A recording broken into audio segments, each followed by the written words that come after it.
ધાનેરા તાલુકામાં જળ સંચય યોજના હેઠળ તળાવો ઊંડા કરવાની કામગીરીમાં મોટા પાયે ગેરરીતિ થઈ હોવાના આક્ષેપ સાથે કોંગ્રેસ તાલુકા પ્રમુખ ઈશ્વરભાઈ ચૌધરીએ મુખ્યમંત્રીને લેખિતમાં રજૂઆત કરી છે। ભ્રષ્ટાચારની તપાસ કરવા અને અધૂરા કામો તાકીદે પૂરા કરવાની માંગ સાથે પત્ર લખાતા બનાસકાંઠાના રાજકારણમાં ગરમાવો આવી ગયો છે। બનાસકાંઠાનો ધાનેરા તાલુકો છેલ્લા ઘણા સમયથી ગંભીર જળ સંકટનો સામનો કરી રહ્યો છે, જેના લીધે સ્થાનિક ખેડૂતો અને પશુપાલકોની આર્થિક સ્થિતિ દિવસે દિવસે વધુ કફોડી બનતી જાય છે। એક તરફ રાજ્ય સરકાર દ્વારા પાણીની સમસ્યા નિવારવા માટે જળ સંચયના કામો પર કરોડો રૂપિયાનું આંધણ કરીને ખાસ ભાર મૂકવામાં આવી રહ્યો છે, તો બીજી તરફ ધાનેરામાં વહીવટીતંત્ર અને કોન્ટ્રાક્ટરોની મિલીભગતથી કરોડો રૂપિયા પાણીમાં જ જઈ રહ્યા હોય તેવો ઘાટ સર્જાયો છે।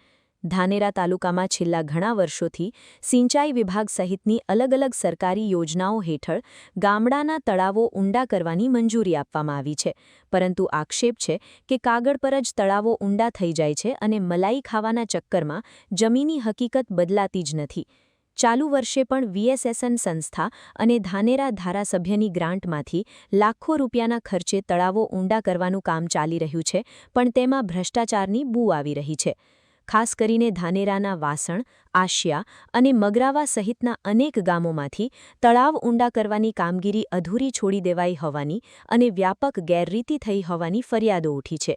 આ ગંભીર બાબતને ધ્યાને લઈને ધાનેરા તાલુકા કોંગ્રેસ પ્રમુખ ઈશ્વરભાઈ ચૌધરી મેદાને આવ્યા છે અને તેમણે સીધા મુખ્યમંત્રી ભૂપેન્દ્ર પટેલને પત્ર લખીને આખા કૌભાંડની તટસ્થ તપાસ કરવાની માંગ કરી છે। પત્રમાં સ્પષ્ટ જણાવાયું છે કે જે એજન્સીઓએ પાણીના નામે ભ્રષ્ટાચાર કર્યો છે તેમની સામે કડક કાનૂની કાર્યવાહી કરવામાં આવે। આ સાથે જ તાલુકાના જે ગામોમાં તળાવો મંજૂર થઈ ચૂક્યા છે છતાં હજુ સુધી ગ્રામ પંચાયતોમાં કામ શરૂ જ નથી કરાયું, ત્યાં તાત્કાલિક ધોરણે કામગીરી ચાલુ કરાવવા પણ રજૂઆત કરવામાં આવી છે। સ્થાનિક નેતાઓનું કહેવું છે કે જો તળાવો સાચે જ નિયમ પ્રમાણે ઊંડા થશે તો જ આગામી ચોમાસામાં જળ સંગ્રહ થઈ શકશે અને તો જ ધાનેરાના જગતના તાતને અને સામાન્ય જનતાને તેનો અસલી ફાયદો મળશે। આજે ધાનેરા તાલુકાની અંદર ખેતી અને પશુપાલન આધારિત તાલુકો છે। પાણીની બહુ જરૂરિયાત છે। પાણી છે તો જ લોકોનું જીવન છે, એના સિવાય જીવન જીવવું બહુ અઘરું છે। હાલ ધાનેરા તાલુકાની અંદર એક અભિગમ રૂપે સરકારનો પણ અભિગમ છે, સારો છે, આવકારીએ છીએ। લોકો પોતાના ઘરના રૂપિયા આપી પોતાના ભંડોળમાંથી પૈસા આપી અને તળાવો ઊંડા કરવાની કામગીરી ચાલુ કરી છે। ધારાસભ્ય સાહેબશ્રીએ પણ આ વિસ્તારના પ્રતિનિધિ છે, તેમને પણ પોતાની ગ્રાન્ટોમાંથી અમુક ગામોમાં રૂપિયા આપ્યા છે, એવી અમારી જોડે માહિતી છે, સારી વાત છે।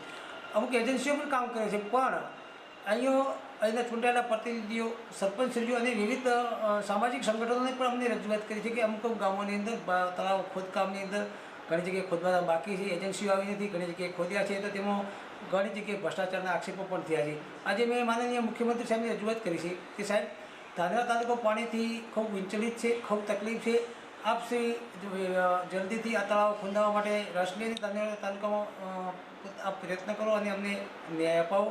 જો ભ્રષ્ટાચાર થયો છે તેઓ પણ તપાસ કરાવો અને વ્યવસ્થિત જો તળાવો ખોદવાના બાકી છે એ ઝડપથી ખોદાય અને વરસાદ આવે તો કદાચ તળાવો ભરાય તો તાલુકાના પ્રજાનું ભલું થશે, એમાં સૌનું હિત રહેલું છે। અમારી બીજી પણ માગણી છે કે જે જગ્યાએ તળાવો ખોદાઈ ગયા છે એ તળાવોની અંદર નર્મદાના નહેરથી પાણી નાખવામાં આવે અને પાણી આવશે અને પાણીના તળ ઊંચા આવશે તો ખેડૂત સમૃદ્ધ બનશે અને ખેડૂત સમૃદ્ધ બનશે તો જે થશે લોકો એનો સદાય એના આશીર્વાદ મળશે। સરકારની જળ સંચયની મહત્વાકાંક્ષી યોજનાઓ જ્યારે ભ્રષ્ટાચારની ભેટ ચડી રહી હોય ત્યારે ધાનેરાની જનતાના હિતમાં થયેલી આ મુખ્યમંત્રી સ્તરની રજૂઆત બાદ હવે ગાંધીનગરથી કેવા પગલાં લેવાય છે અને તળાવોની સ્થિતિ ક્યારે સુધરે છે તેના પર સૌની નજર મંડાયેલી રહેશે। Ramesh Prajapati, BK news channel, Dhanera.